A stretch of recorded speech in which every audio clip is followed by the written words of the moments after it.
अस्सलाम वालेकुम एवरीवन। तो कल हम लोगों ने स्टार्ट किया था ऑर्थोपेडिक सर्जरी में फ्रैक्चर्स के बारे में और उसी को हम कंटिन्यू करते हैं। जाहिर सी बात है टाइम बहुत थोड़ा होता है, बहुत सारी चीजें कवर करने के लिए होती है, तो इंशाल्लाह मेरे क्वेश्चन में सारा कुछ बीच में लेके आती जाऊं जो कि इंपॉर्टेंट है। कर लिया था हमने ग्रीन स्टिक फ्रैक्चर जो बहुत ज्यादा इंपॉर्टेंट है, बहुत ही ज्यादा इंपॉर्टेंट है और उससे रिलेटेड जो क्वेश्चन है वो याद रखने आपने। ये जो भी नजर आ रहा है आपको, this is a spiral fracture, साफ नजर आ रहा है। स्पाइरल शेप होती है कि इस तरह से जो ट्विस्टेड आएगा, मतलब ऊपर से नीचे तक लॉन्ग एक्सिस ऑफ बोन में से टेढ़ा करके आता है, यानी स्पाइरली रोटेट कर रहा है ये बोन के गिट। ठीक है, यहाँ से शुरू हो रहा है, बोन के गिट रोटेट करता है, वो पीछे जा रहा है। This is called a spiral fracture. कोई ऐसी मुश्किल इसमें बात नहीं है। ठीक है, फिर हमारे पास आता है जो अगला, वो है ये बटरफ्लाई फ्रैक्चर। ये भी एक इंपॉर्टेंट तस्वीर है, अक्सर ऑस्पी के स्टेशन में भी आती होती है क्योंकि ये थोड़ी डिफरेंट सी है। इसमें कुछ भी नहीं है, सिर्फ अगर दो जगह पर ऑब्लीक सेगमेंट्स, मतलब ये ऑब्लीक एक इधर फ्रैक्चर हो, एक ऑब्लीक इधर फ्रैक्चर होगा, तो एक पूरा सेगमेंट इस तरह से काइंड ऑफ बटरफ्लाई शेप जो है वो अलग हो जाता है। इसमें कोई बटरफ्लाई नहीं बनी हुई आपको नजर आएगी, सिर्फ इट इज अ नेम कि एक पूरा, अगर दो फ्रैक्चर्स इस तरह से होते हैं कि एक सेगमेंट ऑफ द बोन को इस तरह अलग करते हैं कि उनको ये वाली शेप लग रही है, जैसे टेढ़ा अगर तितली उड़ रही हो तो इसी किस्म का दिखती है ना, मतलब साइड व्यू से आप देखें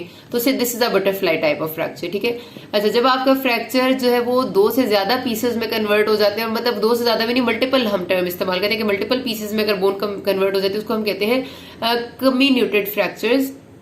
ठीक है, तो ये वाले जो आपके फ्रैक्चर्स है ना, कम्युनिटेड फ्रैक्चर्स, ये इस वजह से बहुत ज्यादा इंपॉर्टेंट है क्योंकि अक्सर आपके पास इसकी तस्वीर आती है या फिर वो तस्वीर ही आती होती है साथ, वो बता देते हैं एक्सरे की तस्वीर और आपसे कहते हैं कि कौन सी टाइप का फ्रैक्चर है। तो ये अक्सर डायग्नोज करने के लिए क्योंकि आता होता है कम्युनिटेड फ्रैक्चर, तो ये आपने याद रखना है। अक्सर जो आपकी हाई क्रशिंग या हाई प्रेशर इंजरीज होती है ना, उनमें इस तरह का एक्सरे होता है, फ्रैक्चर होता है। अब ये तो बहुत ही सिंपल से आपको नजर आ रहा है कि जो आपका फोर्स पड़ने की वजह से कंप्रेस हो जाती है बोन, उसको कंप्रेशन फ्रैक्चर कहते हैं। This is a compression fracture जिसमें कंप्रेस हो गया दरमियान वाला वर्टिब्रा। और कंप्रेशन फ्रैक्चर्स सबसे ज्यादा कॉमन होते भी वर्टिब्रल बॉडीज में ही है और वो भी ऑस्टियोपोरोटिक बोन्स में। नॉर्मल बोन्स में वर्टिब्रास इस तरह से कंप्रेस नहीं हो सकते। जो फीमेल्स होती है, एल्डरली फीमेल्स, उनमें अक्सर ऑस्टियोपोरोसिस होता है, उनमें कंप्रेशन फ्रैक्चर्स बहुत ज्यादा कॉमन होते हैं।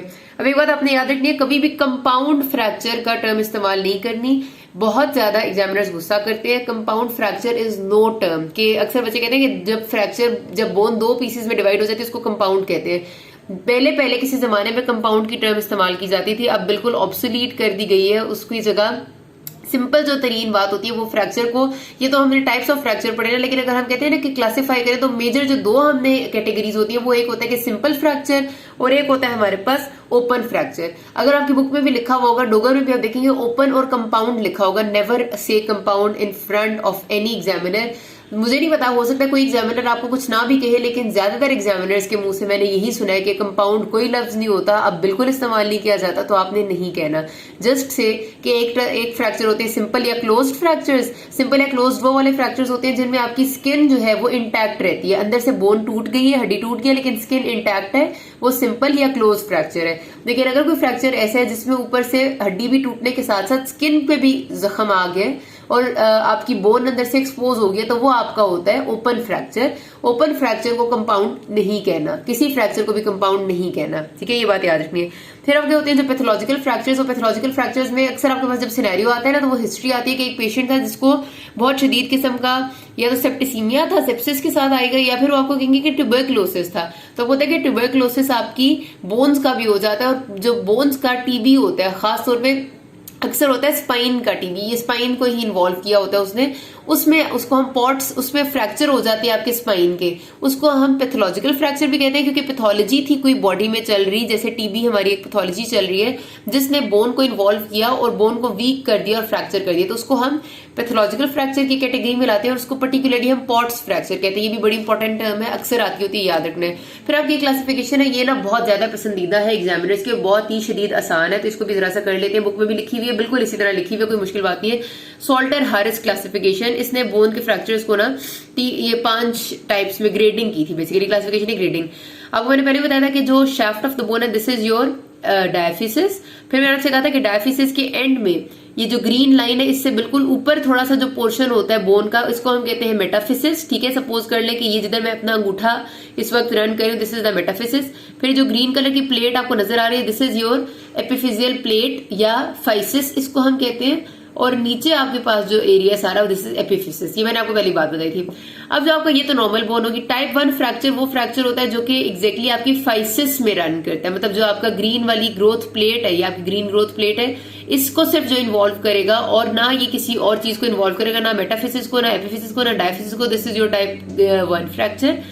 जो फ्रैक्चर आपकी ग्रोथ प्लेट को यानी फाइसिस को और उसके साथ साथ ऊपर थोड़ा सा मेटाफिसिस को इन्वॉल्व करेगा। ये वाला रीजन मेटाफिसिस का होता है ना, जो फाइसिस से ऊपर होता है। तो फाइसिस एंड मेटाफिसिस को जो इन्वॉल्व करे वो टाइप 2 है। अब टाइप 3 में देखें, फाइसिस इन्वॉल्व हो रहा है एंड एपिफिसिस इन्वॉल्व हो रहा है, ठीक है, ग्रोथ प्लेट और उससे नीचे का पोर्शन। This is type 3। अब टाइप 4 में क्या हो रहा है, ऊपर से मेटाफिसिस, फिर दरमियान में ग्रोथ प्लेट यानी फाइसिस और नीचे एपिफिसिस। तो आपके पास दिस इज टाइप 4 जिसमें तीनों चीजें इन्वॉल्व हो रही थी, मेटाफिसिस, ग्रोथ प्लेट यानी physis and epiphysis. And type 5 is a type of compression fracture जिसमें आपकी ग्रोथ प्लेट जो थी वो बीच में कंप्रेस होके बहुत थिन हो गई है, ऑलमोस्ट आप देखें गायब भी होगी। रेड कलर की आपको सिर्फ लाइन नजर आ रही है, जो ग्रीन ग्रोथ प्लेट की लाइन थी वो क्रश होगी, वो कंप्रेस होगी। तो ये आपने याद रखनी है, ये भी आपकी बुक में लिखी हुई इंपॉर्टेंट बात है, ठीक है। अच्छा जी, तो आगे करते हैं। अब मैं आपको पहले ये बात भी बता दूं कि आपके पास जैसे अब डोगर में भी ना बहुत सारी चीजें लिखी हुई होंगी, मतलब कि उन्होंने जाहिर है उन्होंने तो बहुत कुछ लिखना है, हर चीज को ना बहुत डिटेल में रट्टा मारने का फायदा नहीं होता। एक बात ध्यान में रखने की, सर्जरी में जो आपके सवाल सबसे ज्यादा पूछे जाते हैं वो ये होती है कि ट्रीटमेंट क्या है डिजीजेस का और कौन से सर्जिकल प्रोसीजर्स इन्वॉल्व हो रहे हैं, और वो भी हर चीज के भी नहीं, जाहिर है कुछ चीजों के ये जो ज्यादा आपसे पूछे जाते हैं। तो क्योंकि हर सर्जिकल प्रोसीजर को आप रट्टा मार एकदम से नहीं सकते, तो पहली बात है कि पहली बार पढ़ने में परेशान नहीं होना कि आपको चीजें याद नहीं हुई, एक दो दफा रिपीट करेंगे याद हो जाएंगे। दूसरी बात ये कि जो चीजें मैं आपको बताती हूँ ना क्वेश्चन में आती है, उन पे लाजमी आपने स्ट्रेस देना है, उनको लाजमी ध्यान से करना है, बाकियों को रीड देंगे, लेकिन ऐसा नहीं कि हर चीज को क्रैम करने की कोशिश करेंगे, वरना आपके लिए चीजें मुश्किल होती जाएंगी। अच्छा जी, तो फ्रैक्चर्स की हमने टाइप्स क्लासिफिकेशन वगैरह कर ली। कॉजेज ऑफ फ्रैक्चर, सबसे कॉमन जो कॉज होती है आपको पता है कि ट्रॉमा है। उसके बाद वीकनिंग ऑफ बोन अगर हो जाए, जो कि सबसे ज्यादा ऑस्टियोपोरोसिस में होती है फीमेल्स के केस में। एंड देन उसके बाद हमारे पास होती है कुछ केसेस में ओवर यूज की वजह से फ्रैक्चर हो जाता है या मिस यूज की वजह से, जैसे कि स्पोर्ट्स में कोई इंजरीज हो जाए या इस किस्म के बाद, वो भी ट्रॉमा में ही आती है। सिंपल सी बात है, कोई मुश्किल बात नहीं है। जो क्लिनिकल फीचर्स होते हैं फ्रैक्चर के, वो सबसे पहले तो पेशेंट को दर्द होगा, स्वेलिंग होगी। आपको पता है कि जब हड्डी टूटती है उसके ऊपर एरिया में इन्फ्लेमेशन होती है, आपको स्वेलिंग अपेयर होती है। और उसको अगर ज्यादा फ्रैक्चर अगर किसी टांग पे या नीचे के एरिया पे होता है ना, पांव पे, तो वो इतना सवेयर होता है कि आप अपना वजन डाल सकते ही नहीं, आपको इतना दर्द हो रहा होता है, ठीक है। तो ये बड़ी एक इंपॉर्टेंट साइन होता है कि अगर पेशेंट आपके सामने बिल्कुल आराम से चल रहा है तो इसका मतलब ये है कि उसका फ्रैक्चर बहुत सवेयर नहीं है।